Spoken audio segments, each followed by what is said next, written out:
I was a freshman at Trine University and got an opportunity to intern with the city of Fort Wayne in the utilities engineering department. And that summer I absolutely fell in love with wastewater.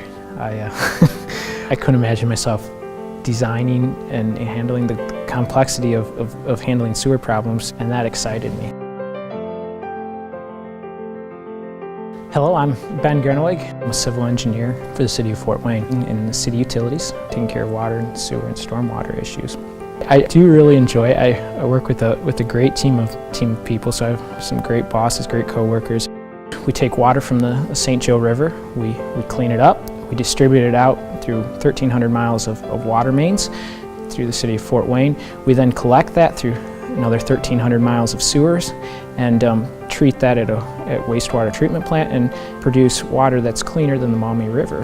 It's fun stuff. I often tell my friends flush twice because that supports business, and we sell you the water and we charge for the sewer, so we appreciate your business. Last fall I was at work and received a call from my boss, and he asked me, why aren't you at the Board of Public Works meeting? And all of a sudden I had this just sick feeling. I realized, hey, I'm supposed to be at the board this morning presenting a project I've been working on.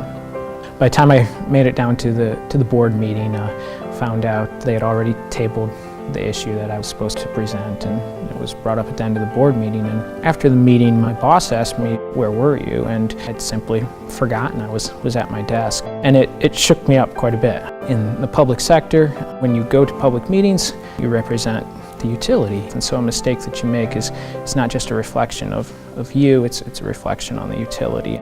After I presented my stuff to the board and was back at my desk, the rest of the day I had a hard time at work. It was hard for me to concentrate and think because I kept thinking about the consequences of my carelessness. And so I naturally went to my coping mechanism, and every time I'd start to think about and get shook up about this situation, I'd think about, no, you're an engineer, you've got a master's degree in public management, you're young, you're smart, you're ripped.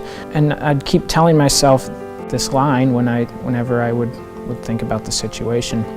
At the time I was being discipled by Mark Mays along with some other guys from church, and one of the things that Mark had challenged us to ask, the two questions were, what is God saying to you and what are you doing about it?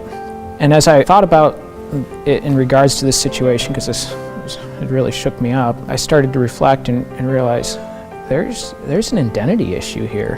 When I'm pushed up against the wall and I feel insecure and out of place, my natural tendency is to go to this, Ben, I have a master's in public management, I'm smart, I'm ripped. And these things that had nothing to do with my identity in Christ. And as I reflected on that, the next question was, well, what are you gonna do about that? And I began to realize, no, this is some deep-rooted stuff, this identity issue, because even just the clause, I'm ripped, like that was something from high school and college when I was really big into lifting, and it's just happened in my subconscious. It's just where I went when I was pushed against a wall. And furthermore, as I reflected on this, because it got my mind churning, I realized, when I leave work, in my subconscious, I always go through this line of, you're young, you're smart, you got your master's, and just something that I just routinely would do when I would leave work, and not even think about it, not even realize that I'm doing it. It's just kind of my mental exit process of leaving work. And again, I reflected, no, if our identity is in Christ, then where's this stuff coming from? And so I just had never thought about it before. And of course, when you're on the outside looking in, it's easy to say, well, what a shallow and pedantic identity to put your hope in those kind of things.